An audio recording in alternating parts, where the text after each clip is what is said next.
എന്താ പേര്? വിശക്കണു. വിശക്കണുവിന്റെ നാട് എവിടെയാ? ആൾക്ക് വിശക്കണമെന്നാ പറഞ്ഞത്. ആ ചോറെടുത്ത് കൊടുക്കടി. ബൈ ദ ബൈ, കിണറ്റിനടിയിൽ ഓക്സിജൻ ഉണ്ടായിരുന്നോ? ഇല്ല, ഞാൻ ഒറ്റയ്ക്കായിരുന്നു.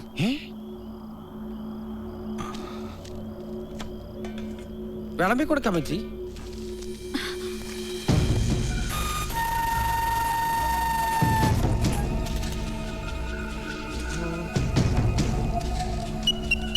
ഇത്രയും നേരായിട്ടും അപ്പനെ കാണാനില്ലല്ലോ സോളമ്മ.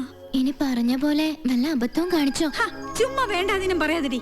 ആ ടോർച്ച് എടുത്ത് കിണറിന്റെ ഭാഗത്തൊന്ന് നോക്കിയ സോളമ്മ. പറഞ്ഞ കേട്ടില്ലടി, പോയി നോക്കൂ. ചേട്ടനോടല്ലേ പറഞ്ഞേ? നിങ്ങള് പുലി പോലത്തെ 3 പെണ്ണുങ്ങൾ ഇവിടെ ഉള്ളപ്പോ ഈ രാത്രിയിലെ ഒറ്റയ്ക്ക് ഞാൻ തന്നെ ഇരുട്ടത്ത് പോയി നോക്കണോ അല്ലേ? നിങ്ങളെ ആളുകൾ കൊള്ളാലോ. വാ അമ്മച്ചി, നമുക്ക് പോയി നോക്കാം.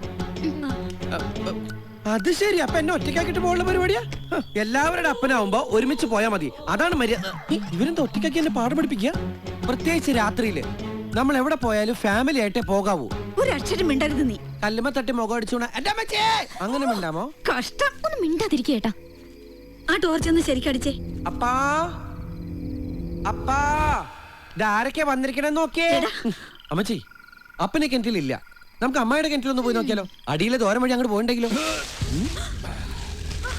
അമ്മച്ചി, അപ്പൻ കിണറ്റിലുണ്ട്. അയ്യോ, താഴേക്ക് പോയിട്ടില്ല, തൂങ്ങിക്കിടക്ക. സിസിലി, നീ ചായപ്പിന്ന വട കൊടുത്തിട്ടോ? എന്നാലും പറഞ്ഞ പോലെ ചെയ്തു. അമ്മച്ചിക്ക് അറിയില്ല, ഒന്നും പറ്റിയിട്ടില്ല. അപ്പാ സൂക്ഷിച്ച് പിടിവിടല്ലേ, വടം എല്ലാം ഇറക്കി തരാം. അമ്മച്ചി ഇങ്ങനെ കരയില്ലേ? ചേട്ടാ, അമ്മച്ചി മാറി.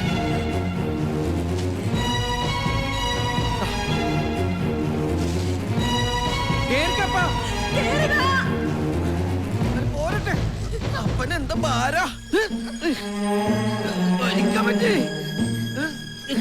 എന്താ? ഞങ്ങളുടെ അപ്പ കെട്ടിപ്പോയി. അപ്പൊ ഞാനാരാ? അതാ അപ്പൻ കരയില് നിക്കണു. അപ്പൊ അപ്പൻ കെട്ടി ചാടിയില്ലേ? എന്താ ചാറണോ? വേണ്ട, അപ്പൊ കിണറ്റി കിടക്കണ അപ്പനെ ഏതാണാവോ?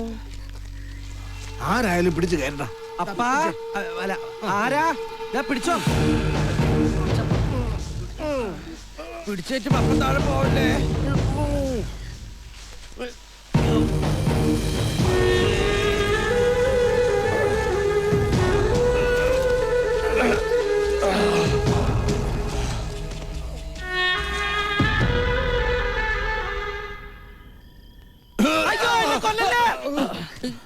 പേടിക്കണ്ട പേടിക്കണ്ട, ഞാൻ ആരെ ഉപദ്രവിക്കുന്ന ഒരു ടൈപ്പ് അല്ല. കിണറ്റിൽ വീണ താങ്കളുടെ ജീവൻ രക്ഷിച്ച ആൾക്കാരായി നിൽക്കുന്നത്. രക്ഷാപ്രവർത്തനത്തിന് ചുക്കാൻ പിടിച്ചത് ഞാൻ തന്നെയാ. ഇവിടെ എങ്ങും കണ്ടിട്ടുള്ള ആളല്ലല്ലോ. എങ്ങനെയാ കിണറ്റ് വീണത്? എങ്ങനെയാ വീണതെന്ന് വീണ്ടും കാണിച്ച ആള് തട്ടിപ്പോവില്ല അപ്പ. ആട്ടെ, കിണറ്റിന്റെ നടുവിലൂടെ എവിടേക്കാ നടന്നു പോയത്? ഒട്ടനാണോ ഭ്രാന്തനാണോ? നമ്മള് സൂക്ഷിക്കേണ്ട ആളാണ് അപ്പാ. എന്താ പേര്? വിശക്കണു. വിശക്കണുവിന്റെ നാട് എവിടെയാ? ആൾക്ക് വിശക്കണമെന്നാ പറഞ്ഞത്. ആ ചോറെടുത്ത് കൊടുക്കടി. ബൈ ദ ബൈ, കിണറ്റിനടിയിൽ ഓക്സിജൻ ഉണ്ടായിരുന്നോ? ഇല്ല, ഞാൻ ഒറ്റയ്ക്കായിരുന്നു.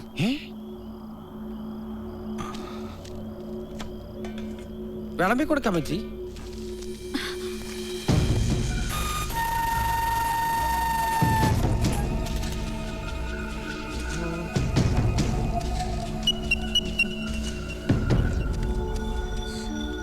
ഭക്ഷണം കഴിപ്പ് കണ്ടിട്ട് കിണറ്റില് കഴിഞ്ഞ ആഴ്ച വീണാന്ന് തോന്നണോ? അപ്പം വല്ലതും കഴിച്ചാർന്നോ? നമ്മുടെ പശുക്കൾ ഇന്ന് പട്ടിണിയാവുന്നിരിക്കും ഉറപ്പായി. അതുകൾക്കുള്ള കഞ്ഞി കാടികളൊക്കെ നമ്മളെടുത്ത് കുടിക്കൂലോ. അതുങ്ങളത് വൈകിട്ടേ കുടിച്ചടാ. വല്ലാത്ത ചതിയായി പോയി. ഇവിടെ ഇങ്ങനെ ഇരുത്തിയാ മതിയാ, എഴുന്നേപ്പിച്ച് വിടണ്ടേ? അതെ, എങ്ങോട്ടാ പോകണ്ടേ? 5 പേർക്കുള്ള ചോറ് ഒറ്റയ്ക്ക് കയറ്റിയതല്ലപ്പാ, ഭാരുണ്ടാവും.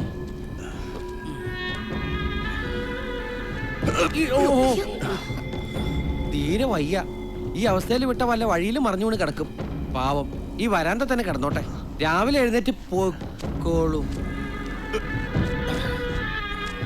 പുറത്ത് നല്ല കാറ്റായതുകൊണ്ടാട്ടോ വരാന്ത കിടത്തുന്നേ. വീട്ടിൽ കയറ്റാൻ പറ്റാത്ത ആളാന്ന് വിചാരിച്ചു എന്ന് വിചാരിക്കല്ലേ. അയ്യോ, തല വെക്കാനായിട്ട് അടുത്ത റെയിൽവേ പാളയിലുള്ളൂ. സിസിലി ഒരു തലേനെ എടുത്തു കൊടുക്ക. ഓ അതാണോ? ആരാണാവോ? എന്താ ഇരുട്ട്? കിടന്നോളൂ, ഞാൻ കിടന്നോന്ന് കൂടെ കിടന്ന് നോക്കിയതാ. Good night. ചേട്ടൻ ഇത് കാര്യം